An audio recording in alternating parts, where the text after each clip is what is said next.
Teremos agora uma formação sobre o matrimônio cristão. É impossível falar em tão pouco tempo sobre um sacramento tão importante.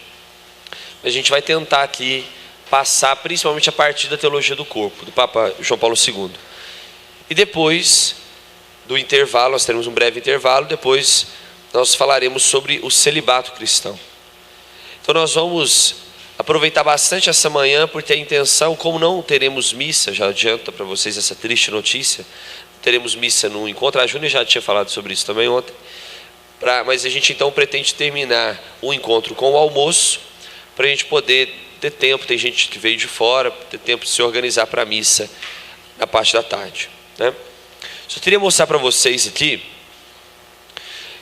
estão todas as catequeses do Papa João Paulo II, as 129 que foram proclamadas, foram ensinadas nas quartas-feiras, mas tem outras 4 que foram escritas. Então são, na verdade, um total de 133 catequeses, tá? Que foram escritas e faladas, né?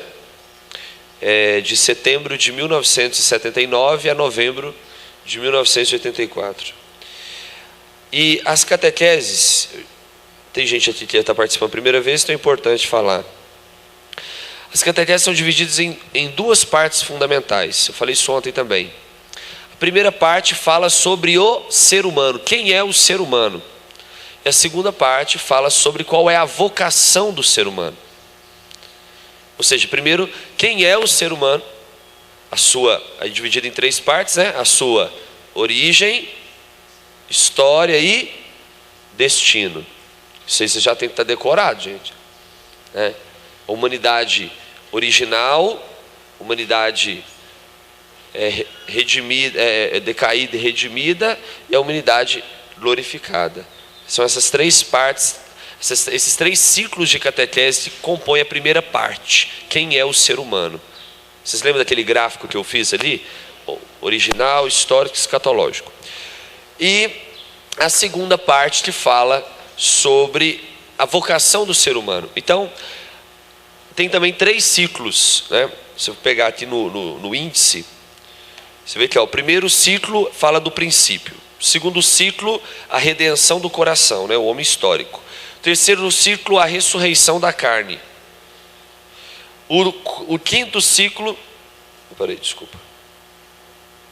o quarto ciclo, que nós vamos deixar para depois, mas o quarto ciclo fala da virgindade cristã, o celibato. O quinto ciclo fala do matrimônio cristão, que nós vamos falar agora. E o sexto ciclo e último fala do amor e da fecundidade, certo? Que é a lei da vida como herança, que é a abertura à vida. João Paulo II faz aí um estudo sobre a encíclica do Papa, antes dele, Papa Paulo VI, que escreveu uma encíclica chamada Humana Vitae, Vida Humana, tá bom? Então, só para a gente contextualizar aqui, antes de passar o conteúdo do slide, eu vou passar um vídeo para vocês, 15 minutinhos de vídeo, tá? Que eu peguei desse material aqui, da Pastoral Familiar, que é simplesmente maravilhoso, tá? Maravilhoso mesmo. 12 vídeos essenciais para noivos. Quem dera, se todo curso de noivo passasse pelo menos um em cada encontro. Olha os títulos. O primeiro DVD fala: sei com quem vou me casar? Namoro sem sexo? Tem uma pergunta, né? Namoro sem sexo? Casamento? Para quê? O amor pode acabar? Para que serve o sacramento? É que nós vamos ver agora. Casamento mais do que uma festa? Esse é o primeiro CD. O segundo CD, o segundo DVD. Como os esposos se amam? Quantos filhos? Nós nos entendemos bem? Que perigos nos rondam? Existe felicidade sem valores? E como educar os filhos? Então, esse DVD, sim, aceito, Segredos para um Casamento Feliz. Só para vocês saberem, vale muito a pena conhecer, adquirir. Tá bom? E nós vamos então agora... Roberto, por favor. Nós vamos passar então esse... Como é que eu saio desse negócio aqui agora? Entra aqui, ó, nesse... Isso. Isso. Dá play para nós aí. Vamos ver se o som tá funcionando, Marcelo, direitinho.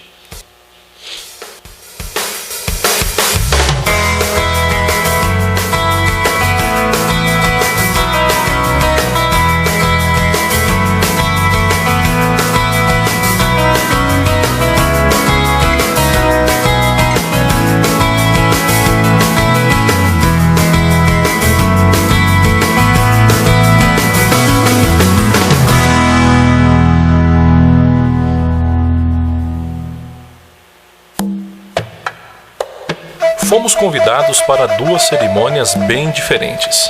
A primeira é claramente um casamento, e a outra também. Não é difícil adivinhar qual delas é católica e qual não é cristã. No entanto, o objetivo das duas é o mesmo. Em ambas, um homem e uma mulher selam uma aliança para a vida toda. As duas buscam o bem dos cônjuges e a geração e a educação dos filhos. As duas são válidas para os noivos. As vestimentas, os ritos e o ambiente são muito diferentes.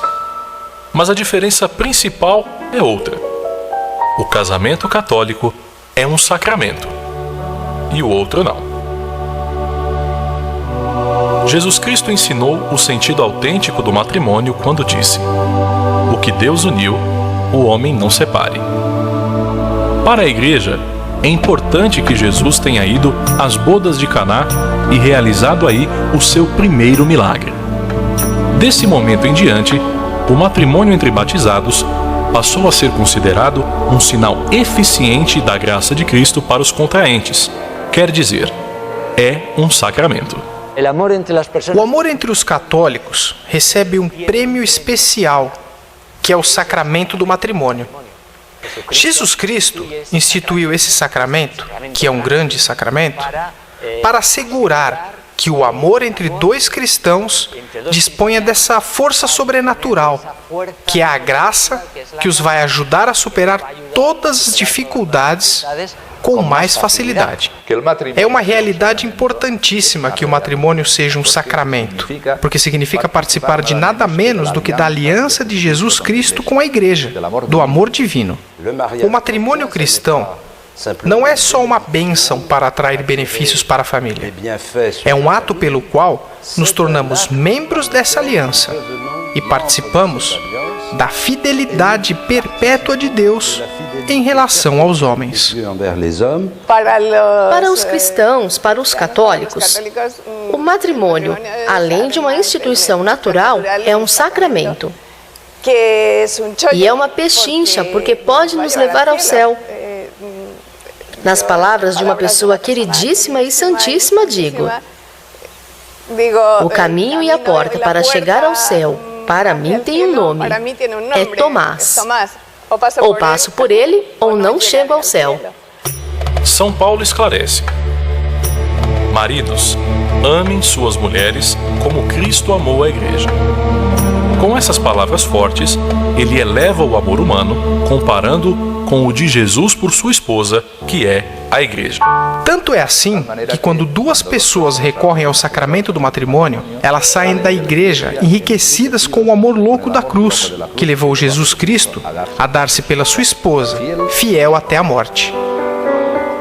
No matrimônio, a aliança em Cristo é a entrega da vida inteira ao outro cônjuge, de modo semelhante pelo qual Cristo se entregou pela igreja. É uma doação completa e mútua da pessoa. Eu sou sua e você é meu, e eu sou seu e você é minha. E não só quando tudo estiver bem, mas para sempre. O matrimônio cristão é uma aliança tripla. Tem 3 protagonistas. Vocês não vão casar somente a 2. Lembro que vocês vão casar a 3. Como assim casar a 3? Sim, porque vocês devem convidar mais alguém para estar com vocês. Vocês devem convidar Deus para estar com vocês e acompanhar vocês desde o primeiro dia do casamento, no dia a dia. E assim não estarão sozinhos. Vocês estarão diante de Deus. O O sacramento eleva o matrimônio a um plano sobrenatural. Mas o que são os sacramentos? Os sacramentos são sinais materiais, reais, concretos, através dos quais Deus nos transmite a sua própria vida, a sua graça. Por exemplo, a água. Através da água benta, o Senhor limpa nossos pecados. Através do pão consagrado, o Senhor nos entrega o seu corpo e o seu sangue. E o que tem de especial a graça própria do sacramento do matrimônio? Conhecendo a dificuldade da perseverança no matrimônio, da perseverança no amor e na união do casal, o Senhor põe a sua graça, a sua força, para que ela seja um pouco mais, digamos, possível. Sempre será difícil. Em alguns casos, pode até mesmo ser muito difícil, mas com a ajuda de Deus é possível. Nem o matrimônio civil, nem o religioso vão evitar os problemas. O fato de receber de Deus a graça do sacramento não significa que não teremos problemas. Por isso, precisamos de força, uma fortaleza suficiente para superá-los, sabendo que estamos os dois juntos e com uma graça especial para essa superação. A graça pode ser perdida com o pecado mortal, ou podemos procurar aumentá-la sem limites. A graça sacramental cresce na medida em que ela é acolhida e é correspondida.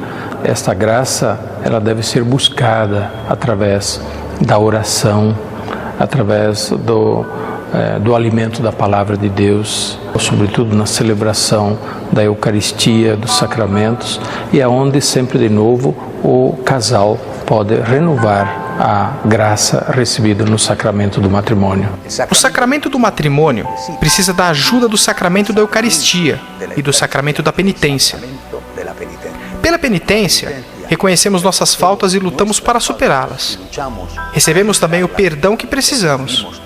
E pela Eucaristia, recebemos também a luz, a força, o consolo, para seguir em frente, na luta pelo verdadeiro amor. A graça é tão importante, é indispensável para o casamento? É preciso estar em estado de graça para casar-se? A igreja não pode exigir aos noivos ir à missa todos os domingos para que possam casar-se. Mas como que eles vão fazer? É um ato de fé diante de Deus? Como vão receber um sacramento? É recomendável que cheguem a esse dia bem preparados, confessados e em estado de graça. E se isso não for feito? Se eles não agirem dessa forma, o matrimônio será contraído. Eles se casarão, mas não receberão a ajuda de Deus. A graça de Deus fica guardada de alguma forma à espera que eles se reconciliem com Deus. Quando esses noivos pedirem perdão, quando eles se confessarem, receberão não só o perdão, mas toda a força de Deus para poder cumprir com as obrigações do matrimônio. Para que se casem de forma lícita e frutuosa, os noivos devem receber o sacramento em estado de graça, ou seja, limpos de qualquer pecado mortal, estar bem preparados e aceitar os compromissos matrimoniais. Mas para simplesmente contrair o matrimônio de maneira válida, basta cumprir 3 requisitos. O primeiro é que o matrimônio seja celebrado segundo a forma canônica, que exige a presença de 2 testemunhas e de um ministro legítimo. Em segundo lugar, é necessário que não haja impedimentos. E em terceiro, que os 2 cônjuges manifestem um consentimento válido e eficaz. É o consentimento que faz o matrimônio. Se faltar o sim, ou se ele não for livre, não houve um casamento verdadeiro. E os batizados que se casam fora da igreja, eles estão realmente casados? O matrimônio civil para um católico não significa nada. O matrimônio civil para um católico não existe, não significa um verdadeiro casamento.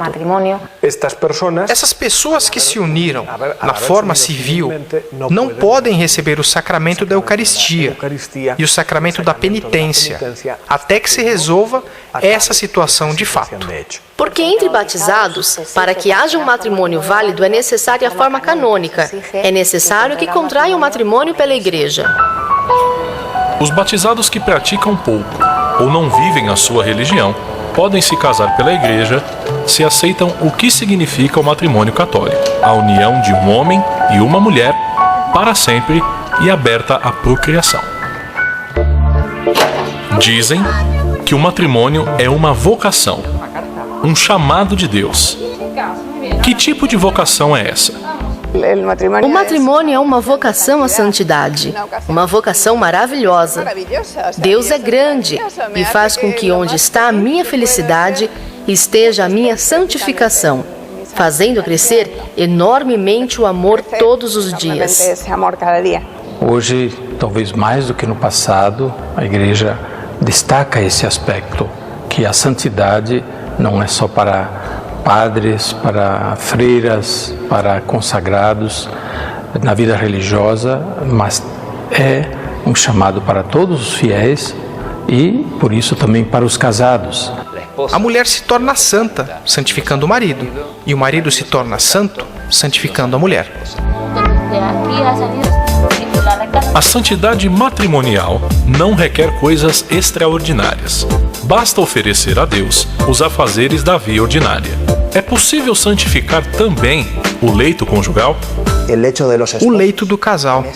Nesse altar é novamente atualizado e reproduzido o amor que Cristo tem pela igreja.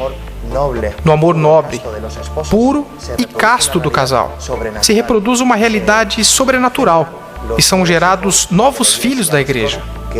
Os filhos que o casal entrega a Deus como a sua maior oferta. Foi o cupido, a sorte, o acaso que fez com que nos conhecêssemos e nos apaixonássemos? Ou existia um plano que nós não conhecíamos?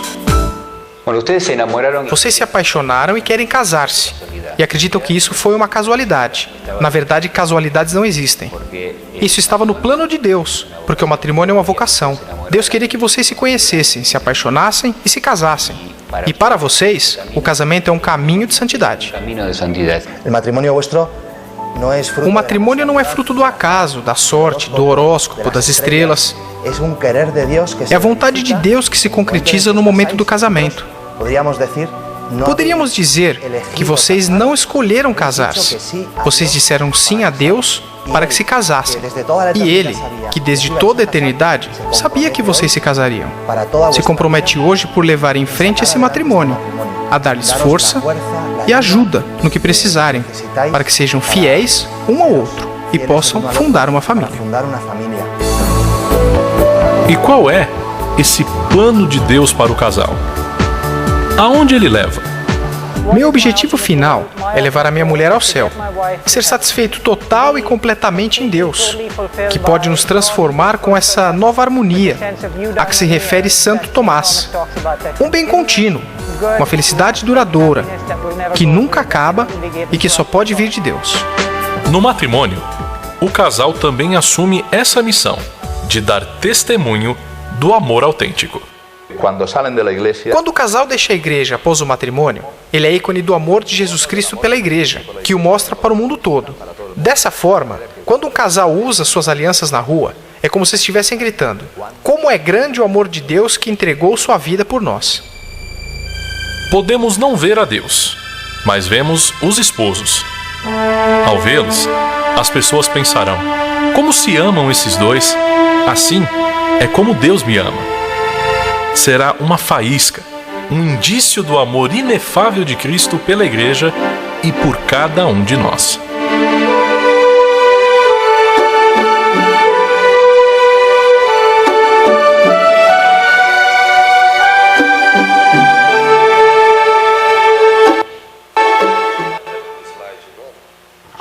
Pode acender, por favor. Muito bem. É um vídeo que introduz essa ideia do matrimônio enquanto sacramento. O que significa sacramento, gente? Sacramento é sinal visível da graça de Deus, sinal visível de algo invisível, né? Ou seja, o padre terminou de falar ali dizendo que o casal, quando sai da igreja, eles são ícones. Vocês lembram que a gente falou de ícone e ídolo ontem? São ícones do amor de Deus pela sua igreja, que é a sua esposa, né? Muito bem, vamos passar então para a gente poder entender melhor sobre o matrimônio cristão. Só ir para frente, isso. Muito bem, pode passar. João Paulo II diz: já tratamos das palavras nas quais Cristo apela para o princípio. Já falamos sobre isso, já? Para o coração humano, segundo módulo, homem histórico, no Sermão da Montanha, e para a futura ressurreição, falamos ontem.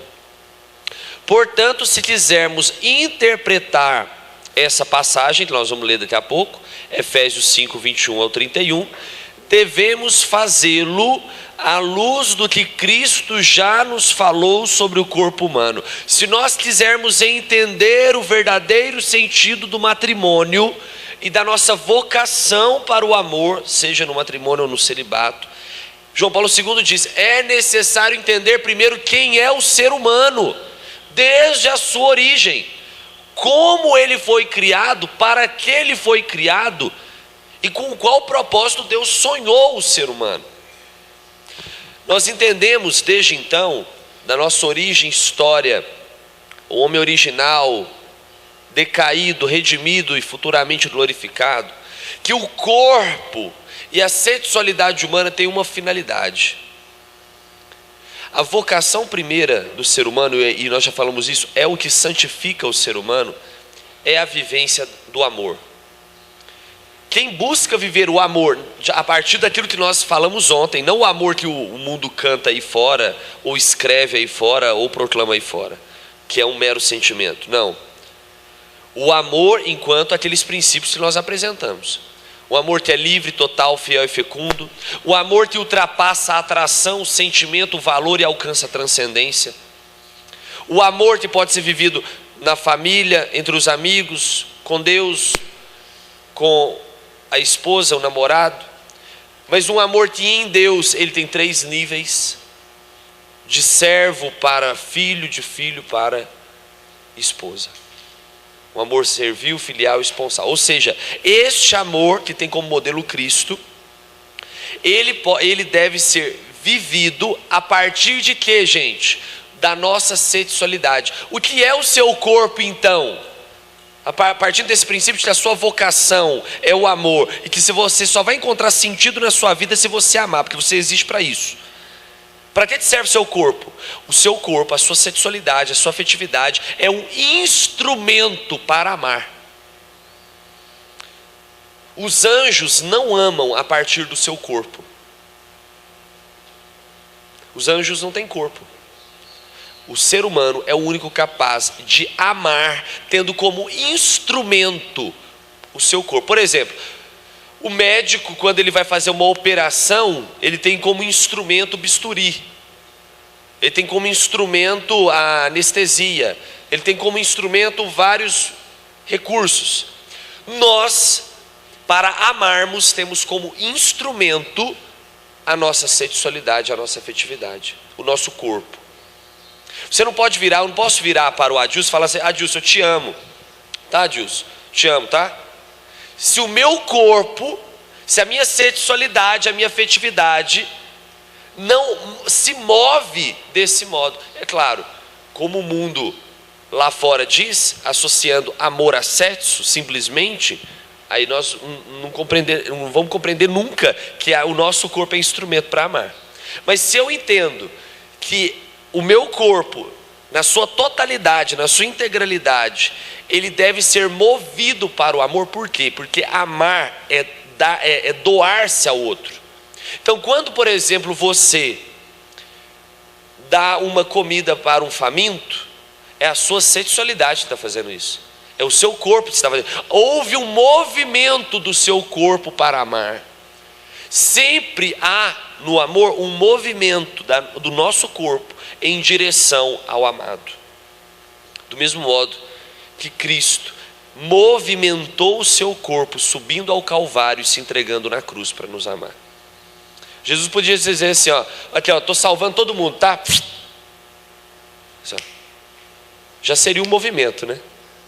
Mas não, ele quis mover todo o seu corpo para nos amar, né? Sacrificando-se. Muito bem, vamos agora entender então a passagem de Efésios 5. Pode passar. Primeiro, para as mulheres: Submetei-vos uns aos outros no temor a Cristo. Na verdade aqui, isso aqui é importantíssimo. Esse versículo 21, sujeitai-vos, submetei-vos uns aos outros no temor a Cristo. Se você não ler e não entender essa frase, você não entende o resto. Porque o que está querendo dizer São Paulo aqui? Submetei-vos, sujeitai-vos uns aos outros. De que modo? Tendo qual parâmetro? O temor a Cristo. Se eu não entender isso, eu não consigo entender o resto, entendeu? Submetei-vos uns aos outros, é recíproco. Tendo como princípio, como parâmetro, o amor a Cristo, o temor a Cristo.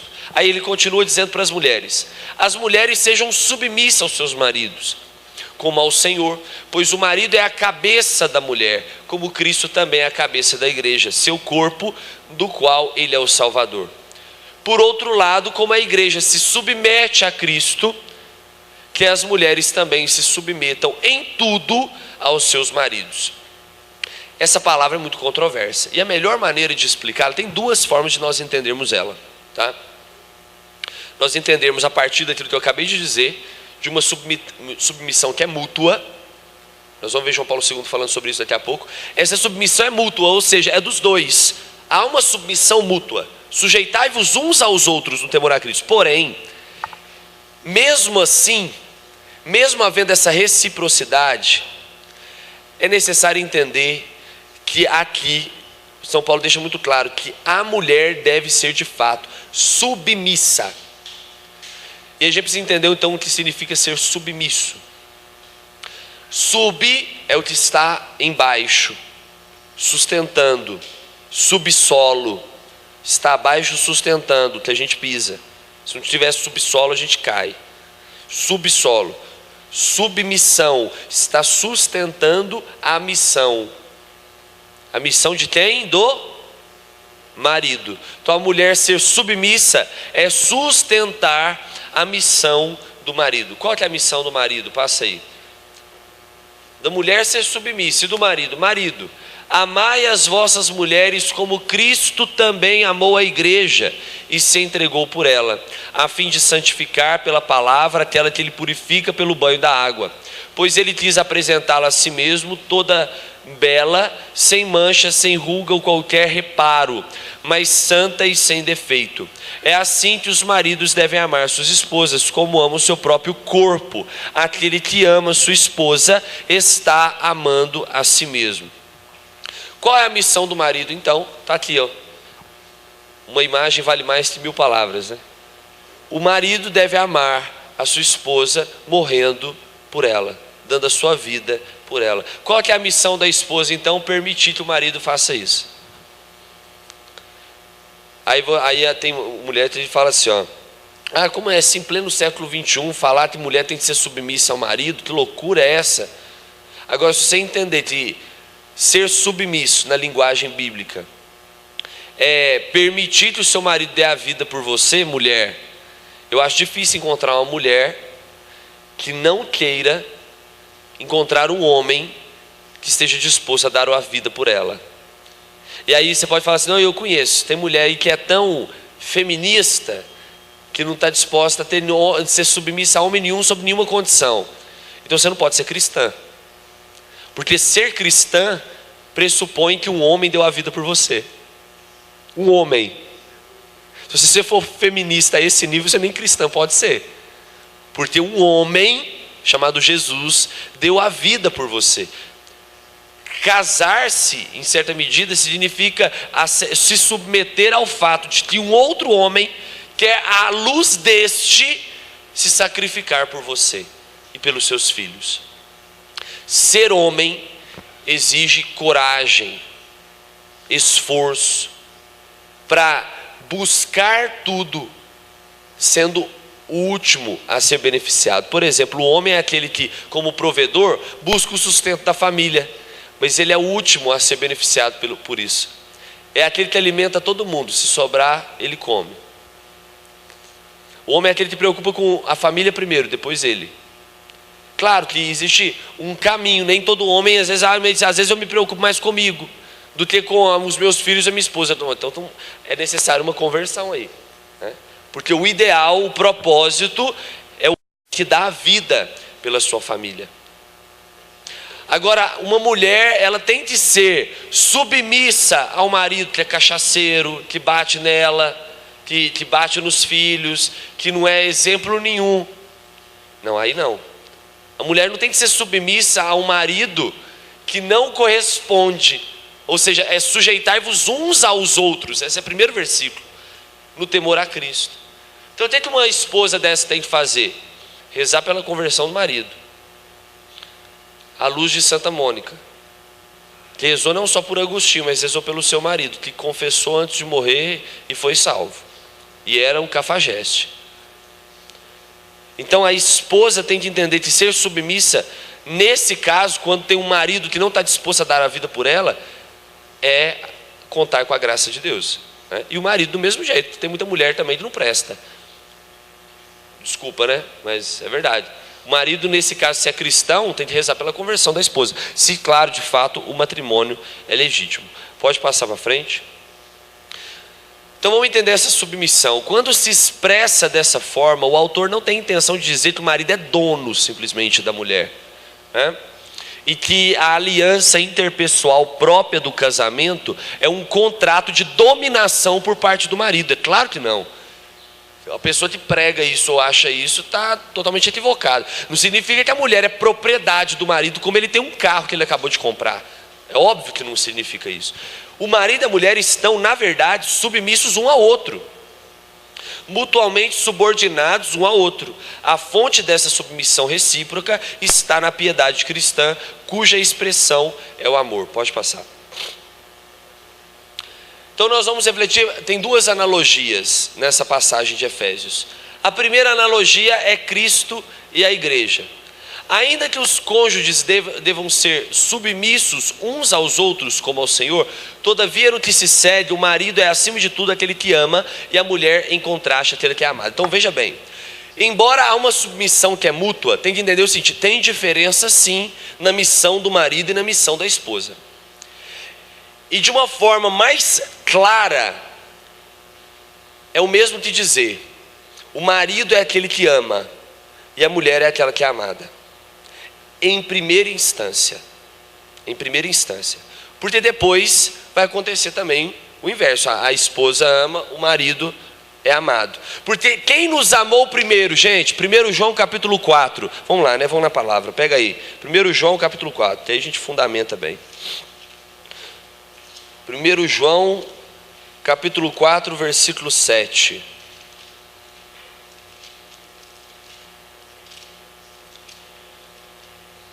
Quem achou aí?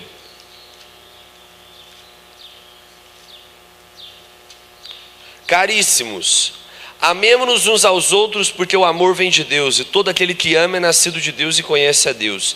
Aquele que não ama não conhece a Deus, porque Deus é amor. Nisto se manifestou o amor de Deus para conosco, para nos ter enviado ao mundo seu Filho único, para que vivamos por ele. Nisso consiste o amor, não em termos nós amado a Deus, mas em termos ele nos amado e enviado o seu Filho para expiar nossos pecados. Veja bem, quem nos amou primeiro foi Jesus. Depois nós amamos Jesus como, primeiro nós somos amados, para depois nos tornarmos amantes, entendeu? A ordem é essa, Jesus te amou tanto que você existe, é mais ou menos isso. Antes de você existir ele já te amava, e te amou tanto que você passou a existir. Foi o amor de Deus que te deu existência.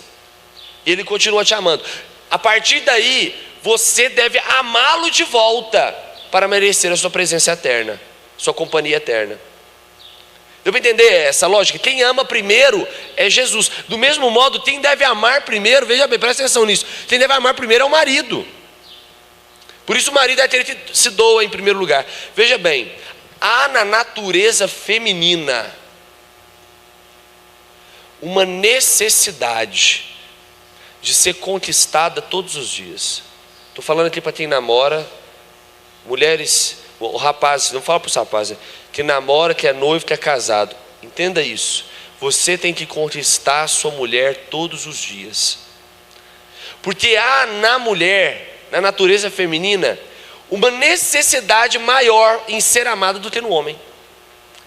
É interessante que o homem, quanto mais maduro, mais é notável isso. Ele se realiza mais amando a sua esposa. E a esposa vai se realizando a partir desse amor do marido.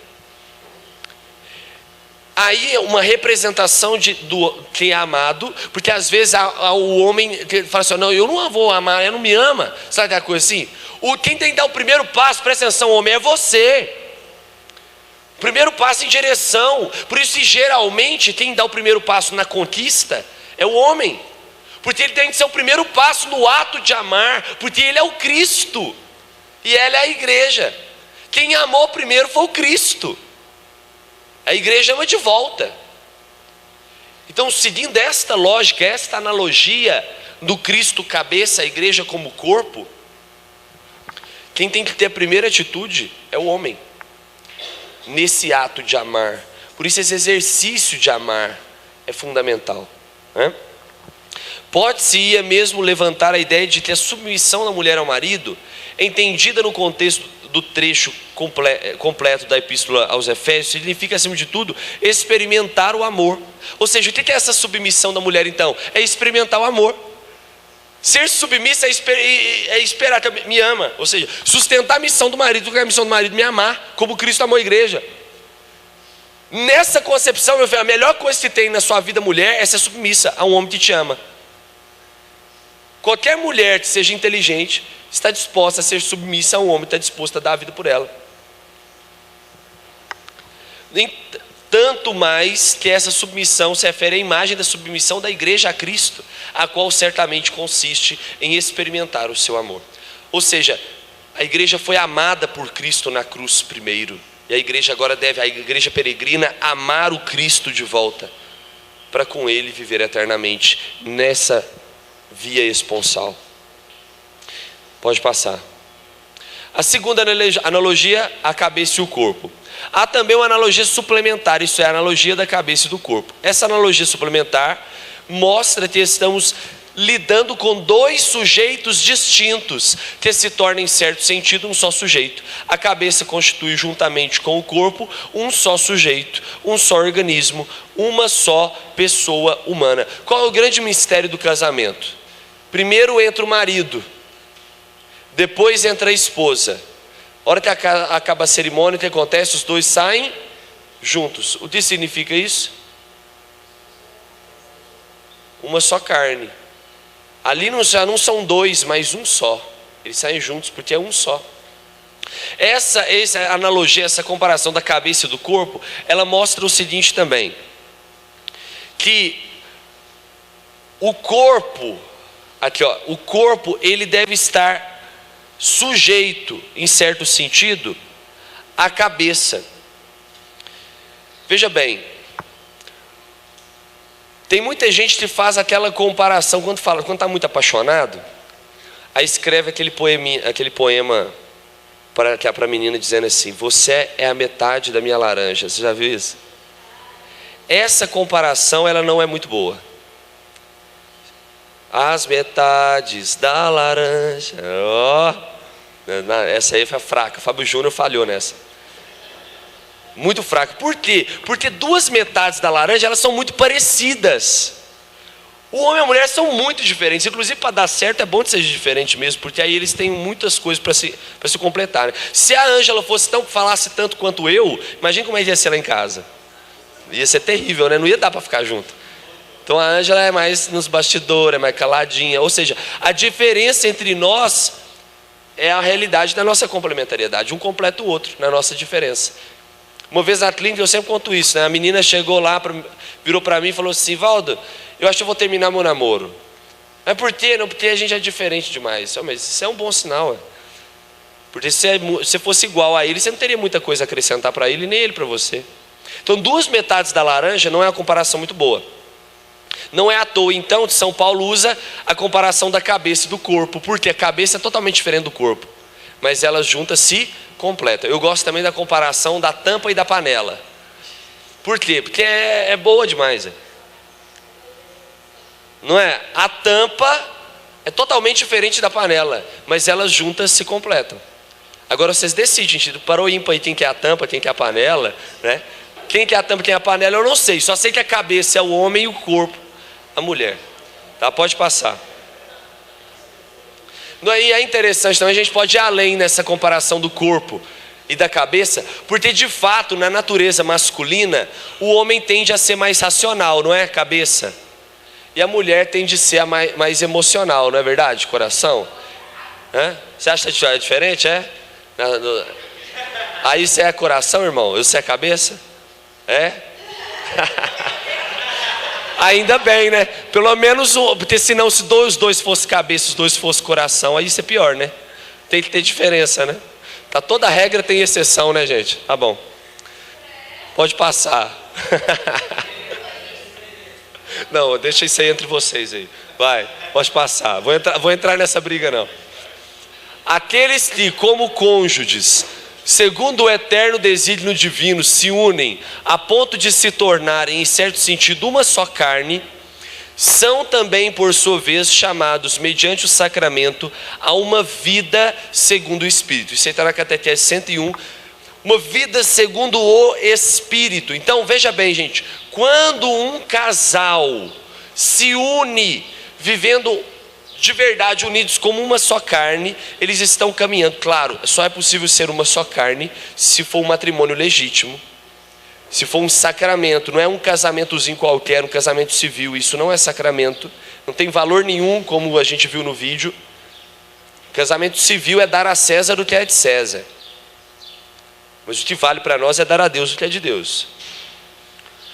Então, o que é essa vida segundo o Espírito? Passa aí. Portanto, a vida segundo o Espírito se expressa também na recíproca união ou conhecimento, através da qual os cônjuges se tornam uma só carne, submetem a sua feminilidade e a sua masculinidade à bênção da procriação. Então veja bem, quais são as duas finalidades do matrimônio? O duplo fim do matrimônio, qual é? A finalidade, qual é? A união e a procriação. A fidelidade e a fecundidade. Isso é bom anotar, cara. Isso é bom anotar. Se vocês acham que vocês ganham esse bloquinho, essa caneta à toa. Fidelidade e fecundidade. União e procriação. Como é que está lá no livro do Gênesis? Se unirá a sua mulher e multiplicará, não é isso? Eu gosto muito também de ler um trechozinho aqui que é legal também. Quer folhear a Bíblia aí? Vai lá. Tobias. Tobias é uma novela. Uma boa novela, né? Porque a maioria das novelas não é boa, não. Mas Tobias daria um bom filme mesmo, Tobias e Sara, né? Daria uma boa novela. Tobias e Sara, eu não vou aqui contar a história, não dá tempo. Mas Tobias e Sara se encontraram. Tobias era aquele jovenzinho bonzinho, nunca tinha encontrado nenhuma moça. Encontrou Sara, que já tinha encontrado 7.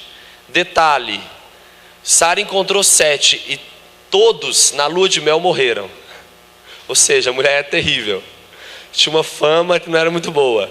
Quando o anjo Rafael falou com o Tobias assim: olha, tem uma mulher que é da sua tribo aí, ó, que eu acho que é uma boa. Tobias ficou com medo, falou assim: ó, eu fiquei sabendo porque a fama percorreu, né, todas as regiões. Fiquei sabendo que ela teve 7, todos morreram. Eu não estou com medo de ser o 8º, porque eu sou filho único, meus pais vão ficar muito mal. Mas aí ele falou assim: você confia em Deus ou não, meu filho? Olha o que o anjo disse para Tobias. Vai lá no capítulo 6 e no versículo 16 e 17. Eu gosto mais desse versículo aqui. Esse é bom, viu? Vai ter que casar. Esse aqui é um ótimo versículo para você colocar no convite de casamento. Sabe ter convite? 16, 17. 6, 16, 17. Diz assim: o anjo respondeu-lhe: ouve-me e eu te mostrarei sobre quem o demônio tem poder.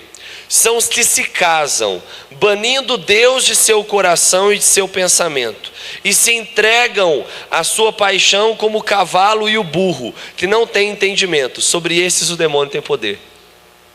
Não fica bonito no convite de casamento? Ou seja, não tenha medo, Tobias, não tenha medo. Aí Tobias vai lá, você sabe por que o anjo Rafael tem um peixe, né, na imagem?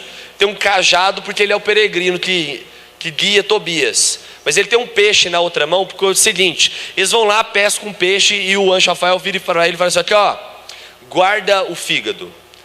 Aí ele pega o fígado, quando ele, depois do casamento, ele pega o fígado e coloca na brasa. E aí, aquela fumaça espanta o demônio Asmodeu. Quem que é o demônio Asmodeu? É o demônio da luxúria, que era o que matava os ex-maridos lá de Sara. E aí ele prende o demônio Asmodeu lá no monte do Alto Egito, lá longe. Ou seja, ele não vai ter poder aqui. O demônio não tem poder aqui, porque nós casamos, né, segundo a vontade de Deus. Olha que interessante isso. Depois de séculos no cristianismo, os primeiros séculos do cristianismo, como que um cristão reconhecia outro cristão, você sabe? Era o peixe. Porque eles não faziam cruz, porque no começo do cristianismo, cruz era sinal de maldição. Tipo, Jesus morreu na cruz, eles não tinham entendido ainda que era sinal de salvação. Aí o que eles faziam? Pegavam um graveto, faziam uma meia-lua. Aí o outro, se fosse cristão também, pegava outro graveto, fazia outra meia-lua, formava um peixe. O peixe era o sinal de Cristo. São Rafael pediu para Tobias: vai pegar o peixe, Cristo, e tirar do peixe o que? Qual que é a função do fígado no corpo? Qual que é? Purificar. Ou seja, o peixe Cristo, o fígado, sinal de purificação, purificou ali o matrimônio de Sara e Tobias. Por isso a importância da confissão antes do matrimônio, vocês entenderam ali? Na verdade, antes da vivência do sacramento. E aí eles se unem, e olha que bonita a oração. Eu falei tudo isso que eu falei de Tobias e Sara para chegar até aqui, tá? Olha a oração que eles fazem no leito nupcial. Tobias disse, versículo 7, do capítulo 8, tá? Senhor Deus de nossos pais, bendigam-vos os céus, a terra, o mar, as fontes e os rios, com todas as criaturas que neles existem. Vós fizestes Adão do limo da terra e destes Eva por companheira. Ora, vós sabeis, ó Senhor, que não é para satisfazer a minha paixão que recebo Sara como minha esposa, mas unicamente com o desejo de suscitar uma posteridade da qual o vosso nome seja eternamente bendito. E Sara acrescentou: tende piedade de nós, Senhor, tende piedade, e fazei que cheguemos juntos a uma ditosa velhice. O que Tobias disse na oração dele? Que tenhamos uma posteridade da qual o vosso nome seja eternamente bendito. Fecundidade, procriação. E que Sara disse? Tende piedade de nós, Senhor, tende piedade, e fazei que cheguemos juntos a uma ditosa velhice. Formou ou não formou? União, procriação. Fidelidade, fecundidade, as duas finalidades do matrimônio. E aí a gente pode falar assim: mas e o prazer? O prazer é consequência do amor, não é finalidade. Eu não posso casar buscando prazer, porque o anjo Rafael já advertiu. Olha só, houve meio que demora de poder. Os que se casam banindo Deus de seu coração, de seu pensamento, e se entregam às paixões, como o cavalo e o burro que não tem entendimento. Quem busca no casamento como finalidade a paixão, destrói o casamento. Deixa eu dizer uma coisa, para eu contar um testemunho aqui, não é meu não, graças a Deus. Eu conheço um casal que viveu na peleja a castidade, ou seja, na verdade não posso dizer que viveu a castidade, mas não teve relação sexual no namoro. Não teve relação sexual no noivado. Casaram às pressas, porque não estava dando conta de aguentar. Casaram. Estão separados hoje. Nossa, mas eles viveram a castidade. Não sei se posso dizer isso. Porque castidade não é só não ter sexo. Isso é abstinência sexual. Castidade é muito mais do que isso. Casaram para ter prazer. Não sei se da parte de quem, ou se da parte dos dois, mas a finalidade era outra. Prazer, presta atenção aqui, ó. O prazer sexual é consequência do amor matrimonial. Lá fora no mundo, eles separaram sexo e casamento, mas sexo e casamento sempre andaram juntos.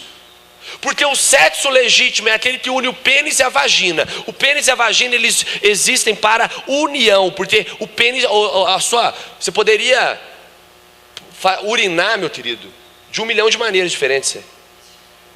O seu pênis, o seu homem, a vagina para a mulher, tem uma finalidade na união. Na união. O corpo de um homem e o corpo de uma mulher, eles dizem um para o outro, nós nos completamos. Fora do casamento, essa relação não faz sentido. Porque ali eles se unem não só os dois, mas com a graça de Deus no matrimônio. Abertos à procriação, as duas finalidades do casamento. Quando você casar, ou você casado, compreender que esta é a finalidade, o duplo fim do matrimônio, você vai ver a graça que vai ser o seu casamento. Porque você vai entender que o prazer é consequência. E tem hora que o prazer ele vem, tem hora que ele não vem. Isso chama castidade matrimonial. E aí você vai começar a entender o que é ser feliz. Porque prazer não dá felicidade. A felicidade é muito mais do que isso. Às vezes pode até nem haver prazer no sentido sexual e a felicidade. Muito bem, pode passar. Para fechar, um testemunho de 2 santos. Ah, mas eu não sabia que tinha santo na igreja casado. Tem, olha lá, ó. Olha que história bonita. Luiz de Beltrame Quartosi, acho que é isso, né? Quartosi. E Maria Cortini Beltrame Quartosi. Foram 2 leigos casados, que se tornaram o primeiro casal a ser beatificado em conjunto em 2001. Já antes na história da igreja aconteceu, por exemplo, Santa Mônica. Santa Mônica é santa e foi casada, entendeu? Mas juntos foi a primeira vez em 2001. De acordo com o Papa João Paulo II, que viveu, olha que bonito, uma vida ordinária de uma forma extraordinária. Lindo demais isso, né? Na história da igreja foi um acontecimento inédito. Um casal do século XX, declarado beato, os filhos presentes na cerimônia de beatificação dos pais, 2 deles sacerdotes, concelebrando com João Paulo II, tudo isso na mesma igreja, onde 100 anos atrás, os mesmos pais deram sim um ao outro em matrimônio. Nossa, cara, que bonito. Que história bonita. 100 anos antes eles tinham casado, 100 anos depois eles estavam lá na cerimônia de beatificação com os filhos presentes e 2 deles padres co-celebrando João Paulo II.